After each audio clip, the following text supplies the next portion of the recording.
berparkiran di tepi sungai.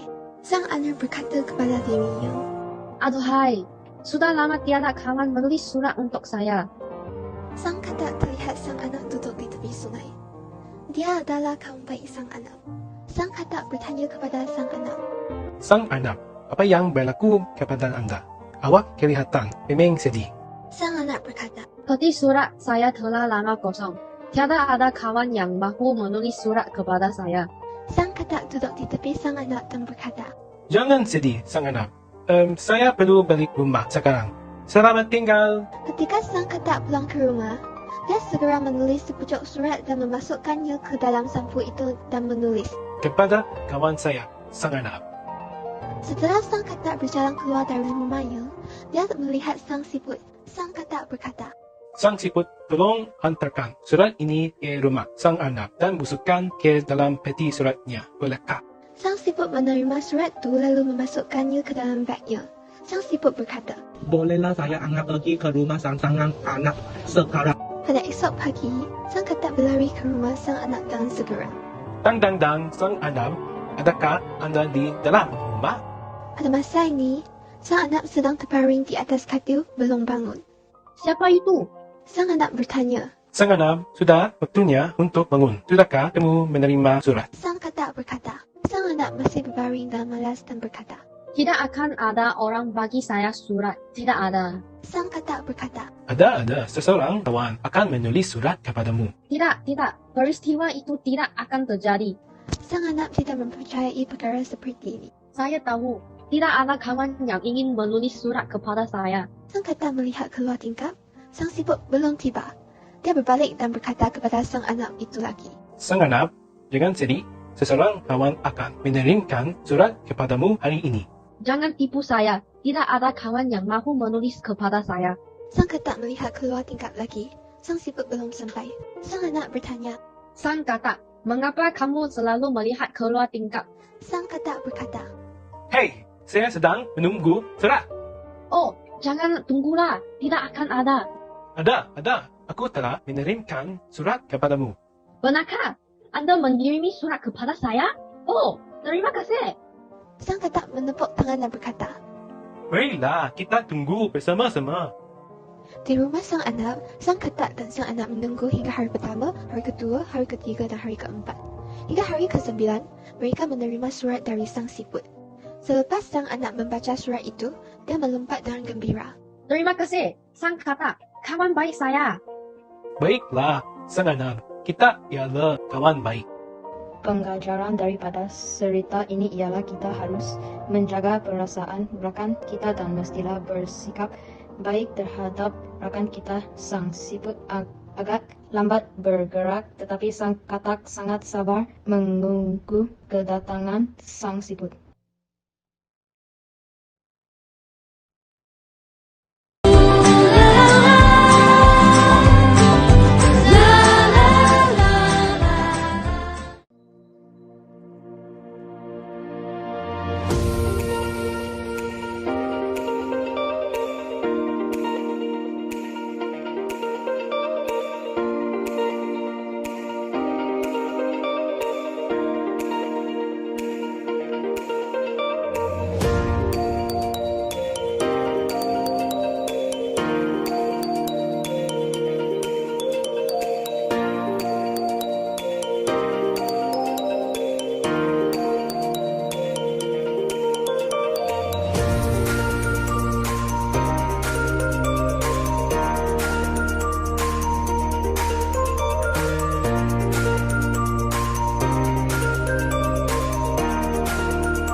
Selamat datang ke ibadah dalam talian Faith Christian Center. Sebentar saja lagi, kita akan memulakan ibadah hari ini. Untuk menikmati ibadah yang hidup dan berkuasa, ikutilah panduan berikut. Siapkan hati Anda dengan minda yang benar, yaitu beribadah. Berpakaianlah seperti Anda beribadah di gereja. Elakkan daripada melakukan aktiviti lain sepanjang ibadah. Pastikan telefon Anda dalam keadaan mode senyap. Bernyanyilah dengan suara kuat, bersukacitalah sambil bertepuk tangan dan mengangkat tangan semasa pujian dan penyembahan. Memberi respon terhadap firman Tuhan dengan mengatakan amin. Anda juga digalakkan untuk mencatat nota. Selamat beribadah. Shalom, hai, apa kabar semua jemaat Tuhan? Semua jemaat yang dikasihi Tuhan, mari kita semua berdiri, mari kita memulakan ibadah dengan sukacita. Saudara-saudari, Tuhan beserta kamu. Saya gembira bila mereka berkata kepada saya, hai, marilah kita menyanyi kepada Tuhan. Allah itu roh. Kemuliaan kepada Allah Bapa, Anak, dan Roh Kudus.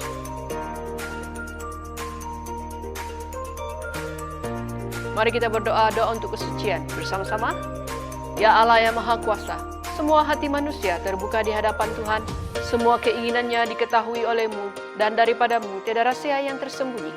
Sucikanlah niat hati kami dengan ilham Roh Kudus-Mu, supaya kami boleh mengasihi-Mu dengan sempurna dan memuliakan nama-Mu yang kudus dengan selayaknya, melalui Yesus Kristus Tuhan kami.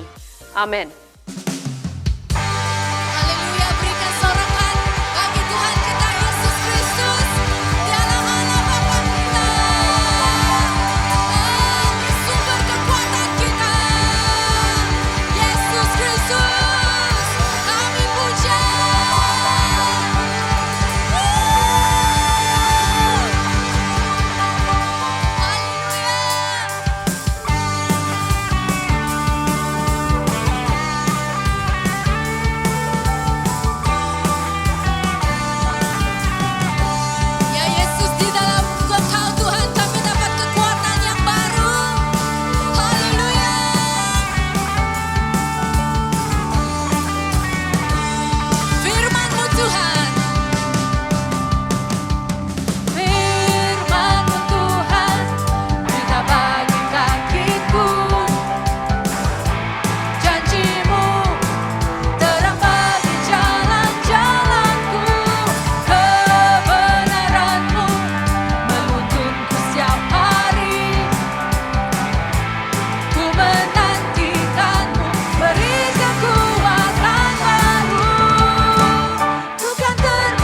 segala pujian dan kemuliaan. Ku tinggikan Engkau Tuhan, melebihi segalanya, lebih dalam ku menyembah dalam roh dan kebenaran selamanya.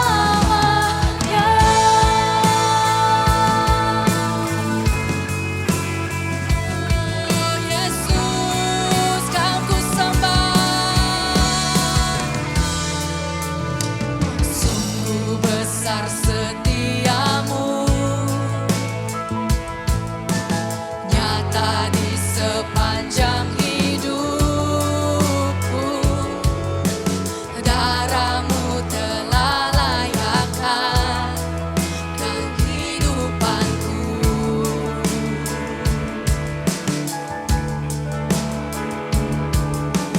Tiada kata yang bisa lukiskan indahnya Kau Tuhan. Bagimu segala pujian dan kemuliaan. Tinggikan namanya, tinggikan Engkau Tuhan, melebihi segalanya, lebih dalam ku menyembah dalam roh dan kebenaran. Ku tinggikan Engkau Tuhan, melebihi segalanya, lebih dalam ku menyembah dalam roh dan kebenaran selamanya.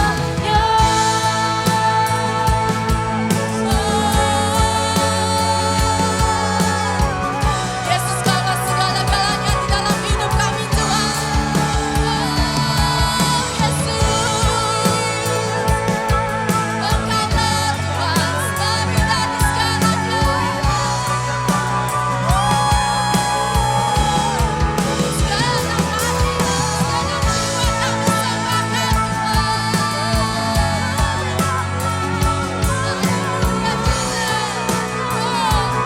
jiwa kami sembahkan, lagi-lagi hadiratmu Tuhan, kemuliaanmu Tuhan, hadirlah, penuhi kami. Ku tinggikan Engkau Tuhan, melebihi segalanya, lebih dalam ku menyembah dalam roh dan kebenaran. Ku tinggikan Engkau Tuhan, melebihi segalanya, lebih lagi Tuhan. Yes, ku menyembah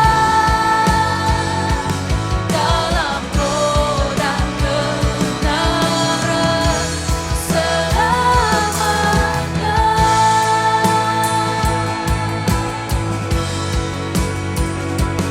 Dalam roh dan kebenaran selamanya.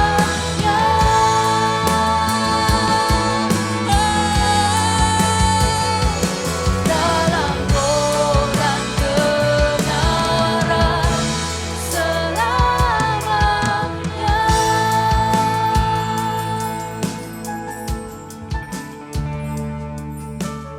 Tuhan Yesus, kami mau berdoa untuk gereja FCC. Kami Kami berdoa supaya Engkau pakai gereja ini menjadi berkat di Lembah Kelang. Pakai Tuhan Yesus ibadah kami di Church Online Platform supaya menjadi berkat bagi orang-orang yang memerlukan Engkau. Kami juga mau ucap berkat Tuhan Yesus untuk rakyat yang tinggal di Malaysia, khususnya kami yang berlainan agama dan juga bangsa. Kami berdoa supaya ada keharmonian di antara kami dan ada perpaduan di kalangan kami. Tuhan, pakai orang-orang Kristen supaya menjadi pembawa damai kepada orang-orang yang belum percaya kepada Engkau. Tolong kami supaya dimanapun kami berada, kami menjadi saksi Kristus yang hidup. Terima kasih Tuhan, di dalam nama Yesus kami berdoa dan bersyukur. Amin. Shalom Jemaat Tuhan, sungguh satu anugerah untuk dapat kembali menyapa Anda dan melayani Anda dalam ibadah Church Online Platform. Kami percaya ibadah bersama hari ini akan menjadi kekuatan dalam kehidupan kita semua. Kami ingin menyambut kawan baru dan juga pelawat yang mengikuti ibadah kami hari ini. Mari kenalkan diri Anda di ruangan public chat kami, sebab kami punya host sudah tidak sabar lagi untuk menyapa Anda.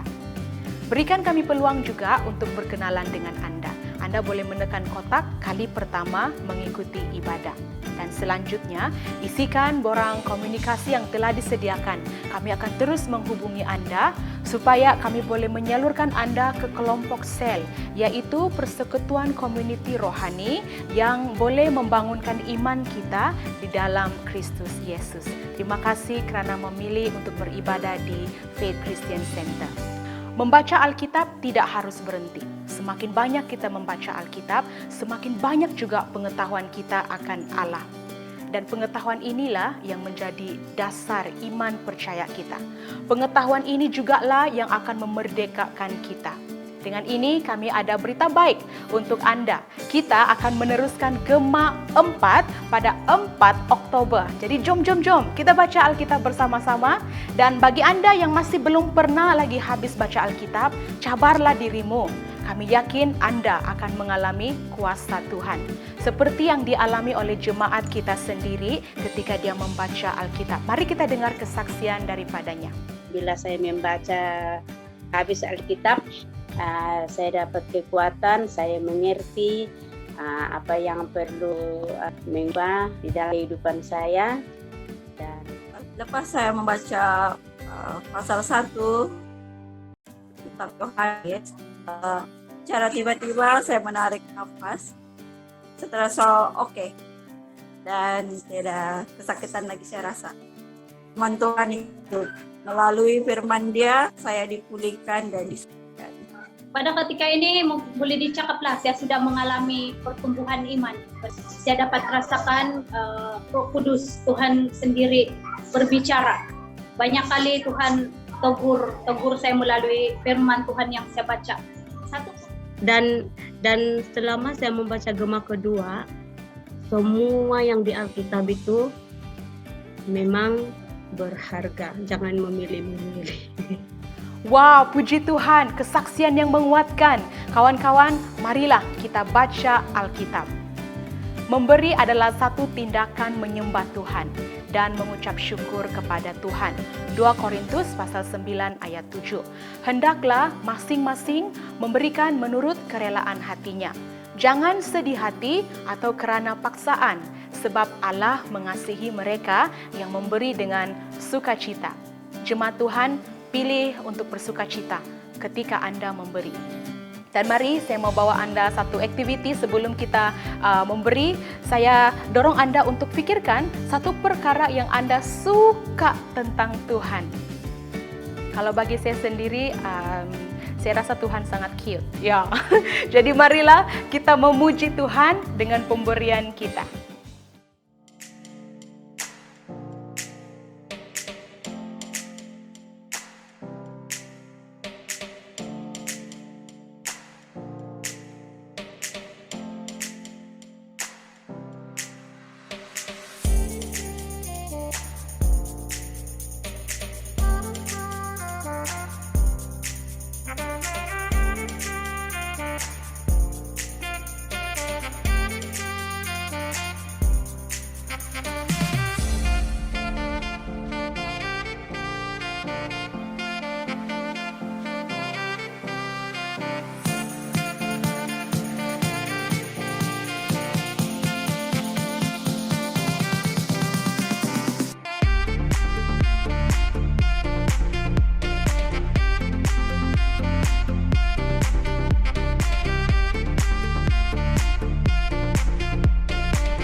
Mari jemaat Tuhan kita berdoa bersama-sama. Tuhan, Engkau besar dan berkuasa, mulia, indah, serta agung. Segala yang di langit dan di bumi ialah milik-Mu, segala sesuatu adalah pemberian daripadamu. Kami ini hanya memulangkan kepadamu apa yang sememangnya milik-Mu. Amin. Mari siapkan hati kita untuk mendengar pembacaan firman Tuhan yang pertama dan yang kedua, dan seterusnya kita dengar firman Tuhan bersama-sama. Pembacaan firman Tuhan diambil daripada Roma pasal 16 ayat 25 hingga 27. Roma pasal 16 ayat 25.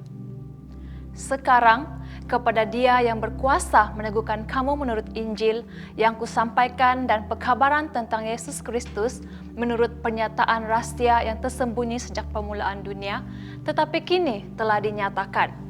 Dan melalui nubuat-nubuat dalam kitab suci telah disampaikan kepada semua bangsa menurut perintah Allah yang kekal supaya mereka dibawa mentaati iman kepada Allah sahaja yang penuh bijaksana segala kemuliaan melalui Yesus Kristus selama-lamanya.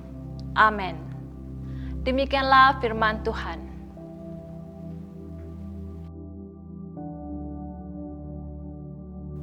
Jemaat Tuhan diminta berdiri untuk pembacaan Injil. Injil Kudus dari Tuhan kita Yesus Kristus menurut Markus pasal 10 ayat 2 hingga 16. Bersama kemuliaan kepadamu Tuhan Yesus. Markus pasal 10 ayat yang kedua. Beberapa orang Farisi datang kepada Yesus dan menduganya. Mereka bertanya, menurut hukum, bolehkah seseorang menceraikan istrinya? Dia menjawab, apa yang diperintahkan oleh Musa kepadamu? Mereka berkata, Musa membenarkan seseorang lelaki menulis surat cerai dan menyuruh istrinya pergi. Yesus menjawab mereka, disebabkan hati kamu begitu tegar, Musa menuliskan peraturan itu. Tetapi sejak alam dicipta, Allah telah menjadikan lelaki dan perempuan. Itulah maka seorang lelaki meninggalkan ibu bapanya dan bersatu dengan istrinya. Lalu mereka berdua menjadi satu.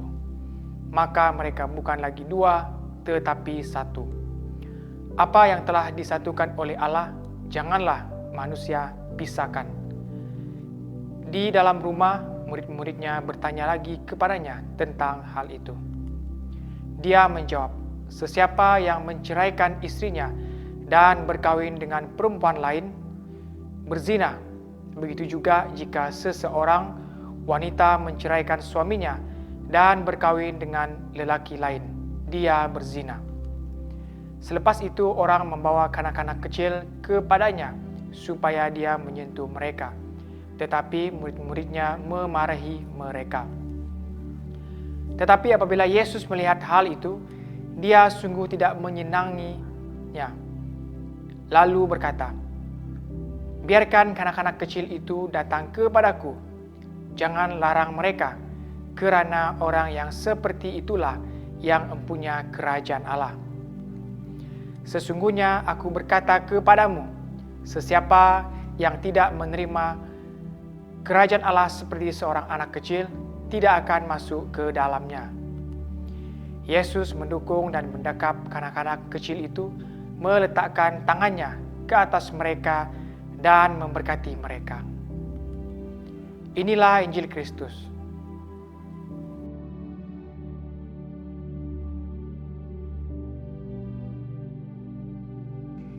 Shalom saudara-saudari, kita bersyukur kepada Tuhan karena sekali kita dapat berkumpul bersama-sama untuk memuji, menyembah Tuhan dan juga mendengar firman Tuhan. Mari kita siapkan hati kita berdoa. Bapa kami yang di surga, kami berterima kasih atas kesempatan yang Kau telah berikan kepada kami pada hari ini. Tuhan Yesus yang berdoa Bapa untuk setiap yang mendengar.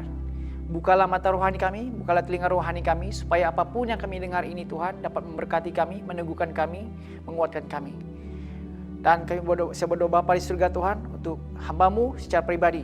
Aku mohon, urapilah hamba-Mu dan biarlah kuasa Roh Kudus yang memberikan hikmat dan kebijaksanaan kepada hamba-Mu untuk menyampaikan perkabaran firman Tuhan ini. Berkati daripada mula sampai akhir hanya di dalam nama Tuhan Yesus. Amin. Sekarang kita sudah berada di akhir surat Roma dan juga merupakan penutup kepada siri khotbah kita yaitu di dalam surat Roma. Saya berdoa dan mengharapkan supaya Anda juga diberkati saudara-saudari, diteguhkan dan menghargai pengajaran ini dan memegangnya, dan bukan saja itu kita melakukannya apa yang sudah kita dengar sebelumnya. Nah, minggu lepas Madam Stella sudah membawa kita kepada nasihat-nasihat akhir Paulus, yaitu beberapa gesaan kepada kita supaya berwaspadalah dan berpalinglah daripada orang-orang yang menimbulkan perpecahan dan juga penyesatan. Kemudian satu peringatan kepada kita supaya hiduplah dengan bijaksana dan menjauhilah segala yang jahat. Minggu ini kita akan melihat 3 ayat terakhir daripada surat Roma yang dikenali sebagai doksologi. Nah, kata doksologi berasal daripada 2 kata Yunani yaitu doxa yang berarti kemuliaan dan logos yang berarti firman. Jadi makna doksologi ialah puji-pujian kemuliaan atau keagungan kepada Allah. Ataupun ia adalah ekspresi pernyataan puji-pujian kepada Allah. Roma pasal 16 ayat 25 hingga 27 ini adalah doksologi, puji-pujian kemuliaan bagi Allah yang diungkapkan oleh Paulus ke atas karya penyelamatan Allah. Nah, terdapat 4 kemuliaan ataupun pujian Paulus kepada Allah berdasarkan kepada 3 ayat ini. Dan kita akan melihat ini satu persatu. Yang pertama ialah kuasa Allah. Kemudian yang kedua, Injil Yesus Kristus. Ketiga, penginjilan bangsa-bangsa. Dan yang keempat, pujian, kebijaksanaan ataupun hikmat Allah. Nah, yang pertama, pujian pertama ialah kuasa Allah. Dalam Roma pasal 16 ayat 25a, Paulus mengatakan, sekarang kepada Dia yang berkuasa meneguhkan kamu menurut Injil.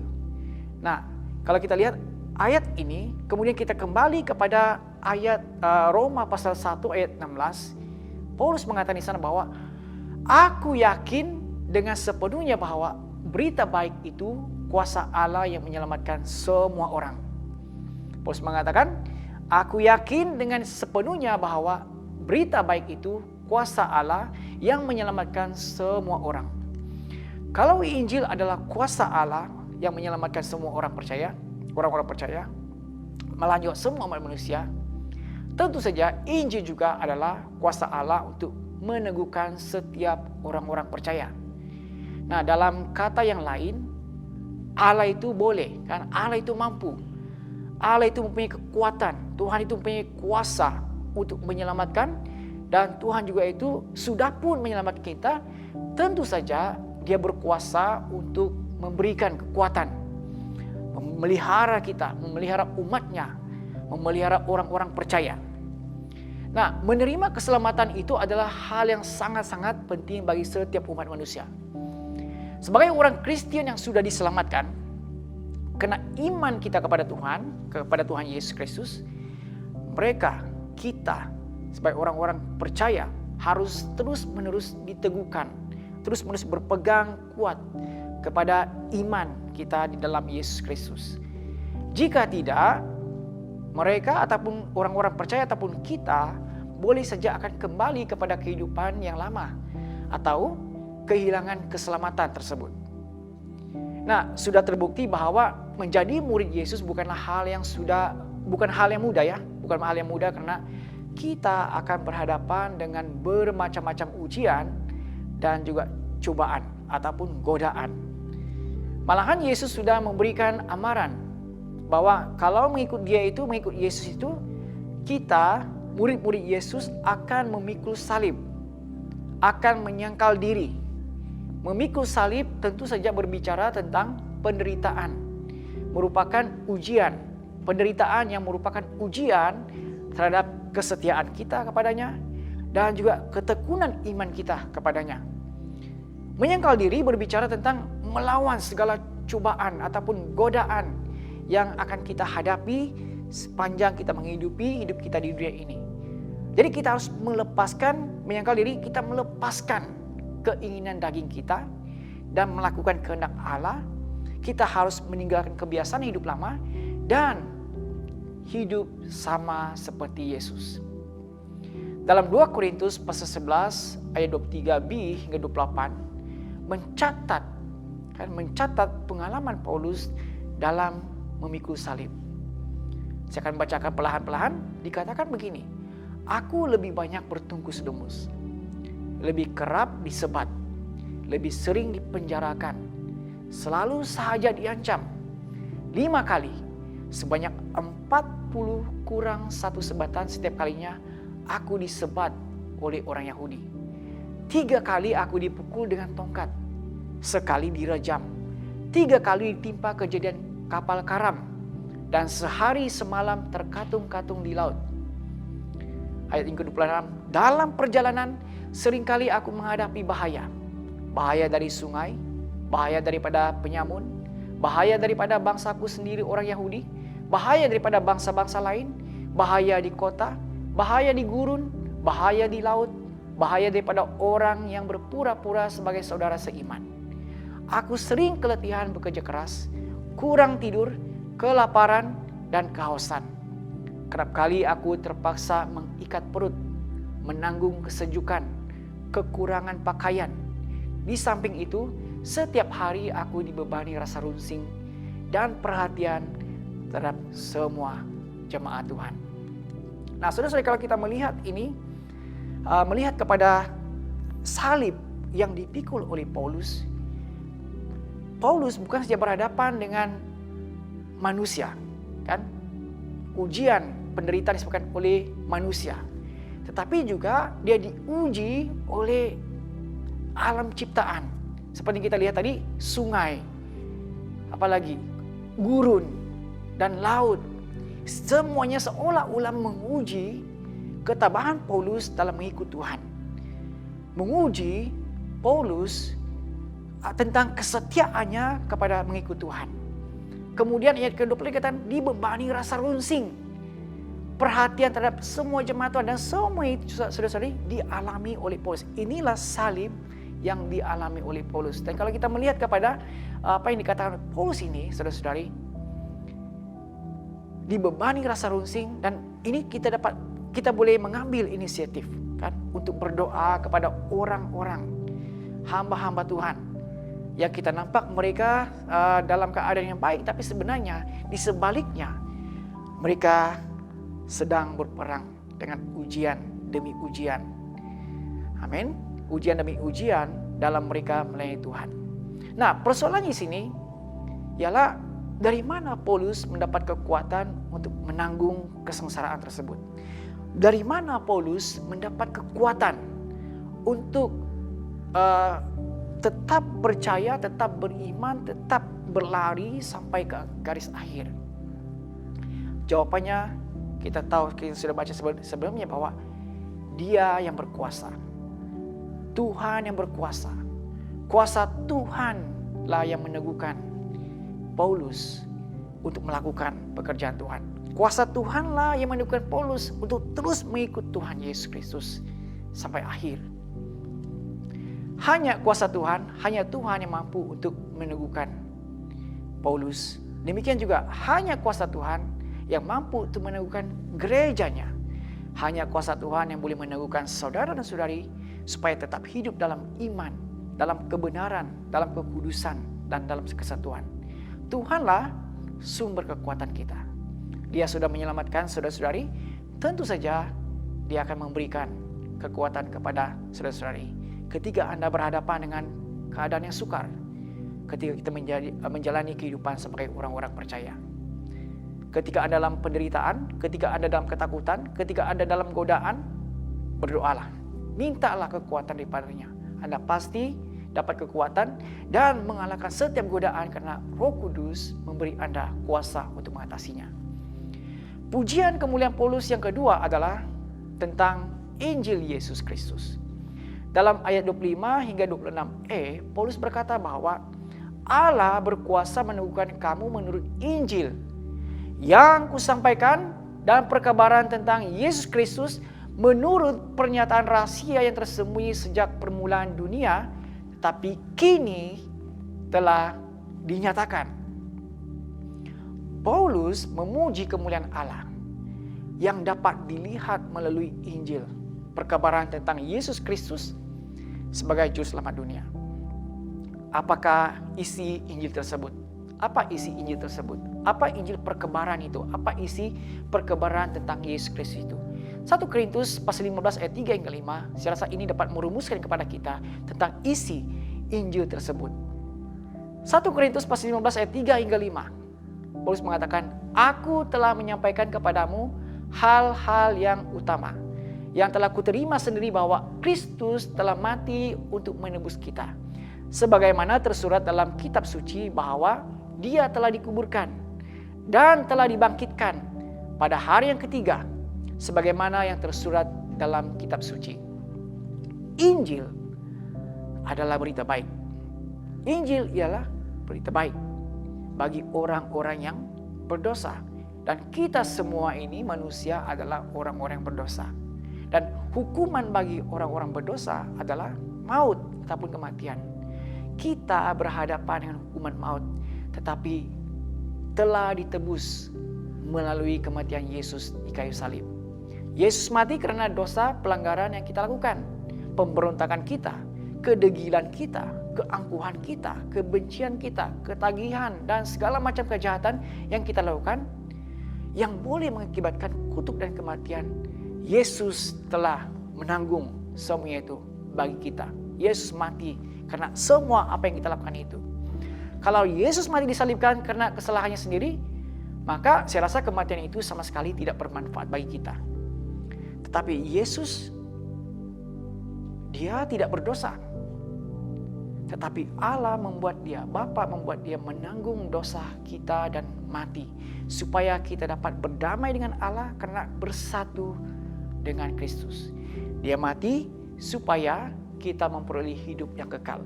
Dia mati supaya segala kutuk di dalam kita diputuskan. Dia mati supaya kita terlepas daripada segala macam ketagihan. Dia menderita untuk menanggung derita kita. Dia mati supaya segala sakit penyakit yang kita tanggung disembuhkan. Amin. Dia mati dan dikuburkan merupakan penegasan bahwa Yesus benar-benar telah mati dan bukannya pingsan ya, bukannya lemas ataupun bukannya koma. Hanya orang yang mati dikuburkan. Kalau belum mati itu tidak dikuburkan. Dan Yesus memang benar-benar mati dan Dia dikuburkan. Berita baik itu tidak berhenti di sini, saudara-saudara. Berita baik itu tidak berhenti Yesus mati dan dikuburkan. Tetapi berita baik itu di mana Yesus juga telah dibangkitkan. Tanpa kebangkitan Kristus, kematian menjadi sia-sia dan iman kita juga menjadi sia-sia. Kebangkitan Kristus mengalahkan ketakutan terbesar umat manusia. Apa itu? Yaitu kematian. Kebangkitan Kristus telah mengalahkan maut. Kebangkitan Kristus memberi kita kuasa untuk melawan kuasa kegelapan. Kebangkitan Kristus mengubah kehidupan kita menjadi ciptaan yang baru. Yesus bangkit dan terangkat ke surga. Dia bukan saja dia bangkit, tapi dia terangkat ke surga. Setiap orang yang percaya dan menerima dia sebagai Tuhan dan Juru Selamat juga akan pergi ke surga. Yesus akan datang kembali untuk menjemput kita ke surga. Dan kita akan hidup bersamanya selama-lamanya. Amin. Jadi saudara, inilah kandungan Injil itu. Yesus mati, dikuburkan, bangkit, terangkat ke surga, dan kemudian Dia akan datang kembali lagi untuk mengangkat kita ke sana. Nah, berita baiknya, tawaran keselamatan ini terbuka kepada semua orang. Itulah sebabnya Paulus juga menaikkan pujian dan kemuliaan kepada Allah karena pemberitaan Injil ini tidak terhad kepada orang Yahudi sahaja, tetapi juga harus diberitakan kepada bangsa-bangsa, harus diberitakan kepada seluruh umat manusia yang belum pernah mendengar tentang Injil ini. Jadi maksudnya penginjilan terhadap bangsa-bangsa harus dilakukan. Nah, dalam ayat yang ke-26 Paulus mengatakan, tetapi kini telah dinyatakan dan melalui nubuat-nubuat dalam kitab suci telah disampaikan kepada semua bangsa menurut perintah Allah yang kekal, supaya mereka dibawa mentaati iman. Injil keselamatan ini telah menjadi rahasia tersembunyi sejak permulaan dunia. Malahan, ia juga menjadi misteri kepada orang-orang Yahudi itu sendiri. Malahan murid-murid Yesus sendiri, sebelum Yesus dibangkitkan dan Yesus naik ke surga, mereka juga masih kabur. Mereka masih kabur tentang penebusan dan juga keselamatan, tentang isi Injil ini. Mereka kabur. Pengertian mereka terhadap Injil itu masih lagi dalam kesamaran, samar-samar dan dalam keadaan yang bingung. Nah, apalagi orang-orang yang bukan Yahudi, yang hidup dalam kegelapan dan tidak tahu pun tentang konsep keselamatan. Namun setelah Yesus terangkat ke surga, kemudian Roh Kudus dicurahkan kepada murid-muridnya, rahasia Injil ini bukan saja disingkapkan kepada mereka dan juga kepada orang-orang Yahudi, tetapi juga disingkapkan dan diberitakan kepada semua bangsa-bangsa. Amin. Disingkapkan, rahasia itu disingkapkan kepada semua bangsa-bangsa. Ini berarti saudara-saudari, sesiapa saja mendengar Injil Yesus Kristus dan percaya dan menerima Dia sebagai Tuhan dan Juru Selamat, rahasia keselamatan itu akan disingkapkan kepada mereka, karena Roh Kudus akan berdiam dalam diri kita dan menerangi hati kita. Roh Kudus akan berdiam di dalam hidup orang-orang yang menerima Dia sebagai Tuhan Juru Selamat, dan Roh Kudus itu yang menerangi, amin, menerangi hati kita untuk kita memahami tentang Injil keselamatan ini. Nah, kita harus bersyukur dan memuji Tuhan atas pembawa berita baik yang datang di kampung halaman kita, yang datang kepada keluarga kita, yang datang kepada kita secara pribadi. Tanpa mereka, mungkin kita masih hidup dalam kegelapan. Itulah sebabnya kita harus menjadi pemberita Injil, supaya bangsa-bangsa di bumi dapat dimenangkan. Ada seorang missionary perempuan yang saya kenal. Namanya Sylvia Jeans. Kalau orang-orang yang tinggal di pedalaman kawasan Tongot, Penanga, daerah Tongot, mereka pasti mengenal dia ini. Malahan orang di KK, mereka mengenal ini. Dia berasal daripada Brisbane, Australia. Orang Australia, perempuan orang Australia. Dia meninggalkan keluarga dengan usia yang sangat muda, demi untuk menyahut panggilan Tuhan bagi penginjilan kepada bangsa-bangsa. Pada tahun 1967, umurnya 25 tahun. Dia telah sampai ke daerah Tongot, tempat yang sangat terpencil. Anda bayangkan tahun 1967, bagaimana situasi di tempat ini. Untuk sampai ke Tongot pada waktu itu, harus menyusur sungai Kinabatangan selama 4 hari perjalanan menaiki perahu dari Sandakan untuk sampai ke Tongot. 4 hari perjalanan. Orang Australia, boleh dikatakan orang yang moden, kemudian masuk ke satu kampung yang sangat dalam, yang dipenuhi hutan tebal. Dia berjauhan dengan keluarga di tempat yang sangat terpencil. Dia berada dalam budaya dan bahasa yang sangat berbeza dengan bahasa dan budayanya. Persekitaran yang tidak selesa, dan berhadapan dengan peperangan rohani yang sangat kuat. Tetapi demi amanat agung, demi panggilan untuk penginjilan kepada bangsa-bangsa, demi untuk menyahut respon panggilan Tuhan, dia sanggup melepaskan keselesaan dan menyangkal diri. Karena responnya, saudara-saudari, ramai jiwa yang dimenangkan dan diselamatkan, khususnya di daerah Tongot. Karena responnya, ramai anak-anak tempatan melayani sepuluh masa. Ada yang menjadi padri, ada yang menjadi pastor, ada yang menjadi penginjil, dan ramai juga yang menjadi pelayan sepuluh masa. Saya beriman kepada Yesus dan melayani sepenuh masa adalah karena respon mereka bagi penginjilan bangsa-bangsa. Nah, setiap kita ada cerita tersendiri bagaimana Anda menerima dan juga siapa yang memberitakan kepada Anda Injil keselamatan ini. Semua ini adalah karena anugerah dan kasih kurnia Tuhan kepada kita. Sekarang kita punya giliran, kan? Sekarang giliran kita untuk meneruskan pemberitaan Injil itu kepada orang-orang di sekitar kita.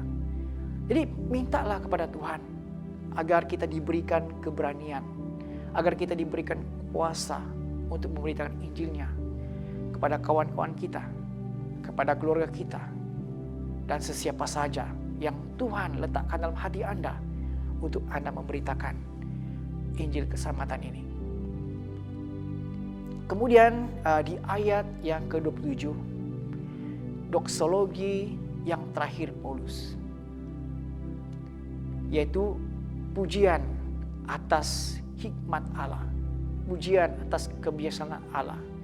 Dalam ayat yang ke-7 dikatakan, kepada Allah saja yang penuh bijaksana, segala kemuliaan melalui Yesus Kristus selama-lamanya. Amin. Paulus menegaskan bahwa hanya kepada Allah saja segala kemuliaan sampai selama-lamanya. Dia adalah Allah yang penuh dengan kebijaksanaan, penuh dengan hikmat. Dan hikmatnya itu mengungkapkan rahasia keselamatan bagi seluruh umat manusia yang terdapat di dalam Yesus Kristus. Kebijaksanaan manusia saja kita kadang-kala kita puji-puji, kan? Hikmat manusia saja kita puji-puji. Orang-orang yang berpengaruh, orang-orang yang berkedudukan, dan orang yang berkuasa, kita memberikan pujian, memberikan kemuliaan, memberikan penghormatan yang begitu tinggi kepada mereka. Nah, persoalan saya adalah mengapa kita tidak boleh memberikan pujian, penghormatan, kemuliaan dengan sungguh-sungguh kepada Allah yang Maha Kuasa.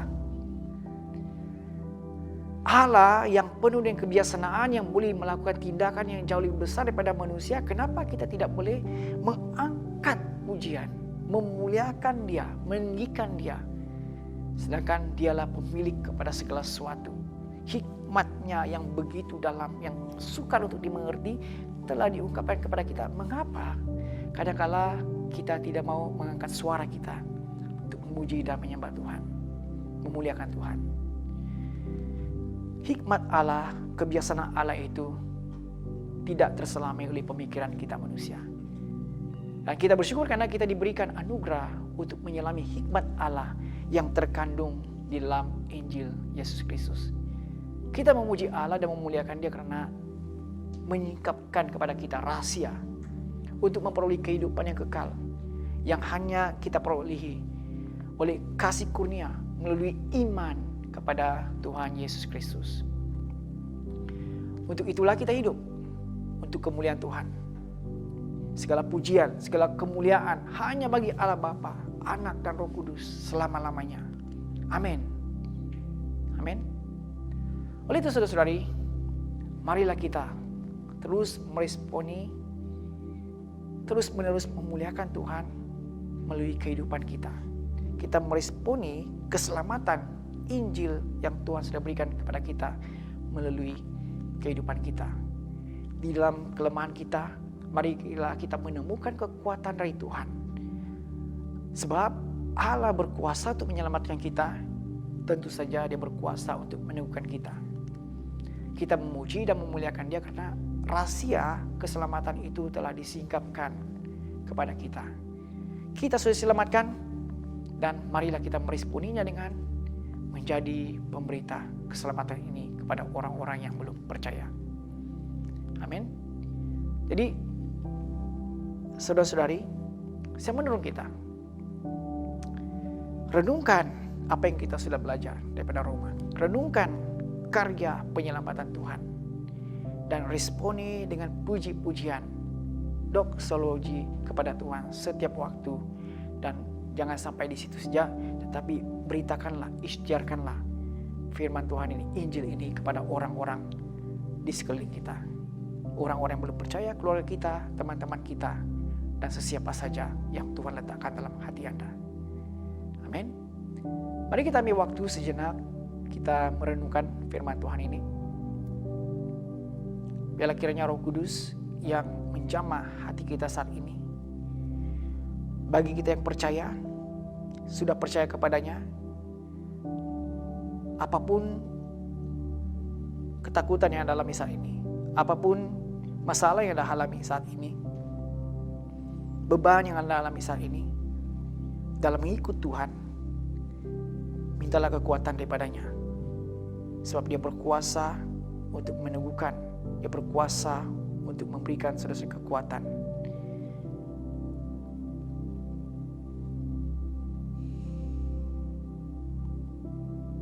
Dan bagi mungkin kita sekarang ini dalam keadaan yang menderita,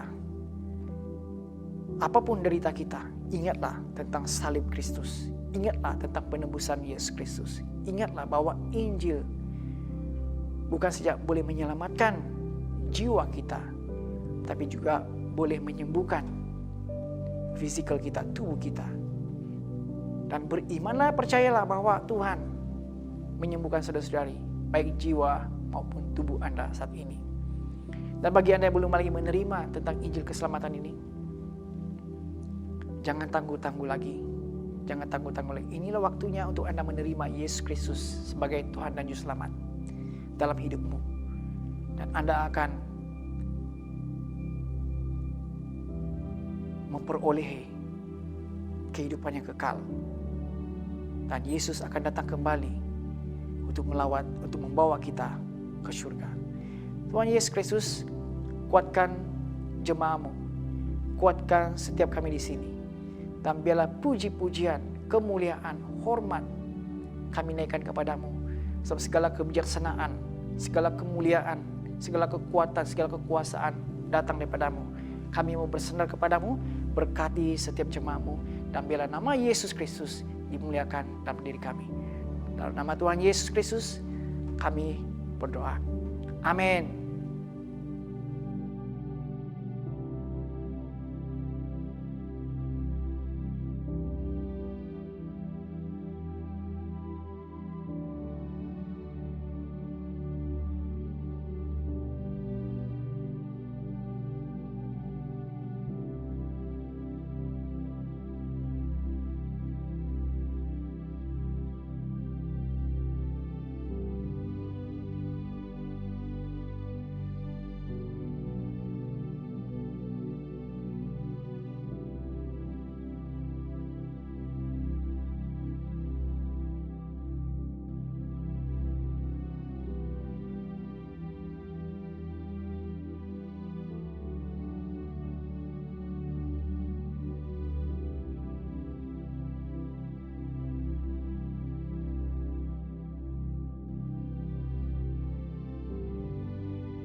Kita bersyukur untuk pemberitaan firman Tuhan sebentar tadi. Semua kemuliaan bagi nama Tuhan. Amin.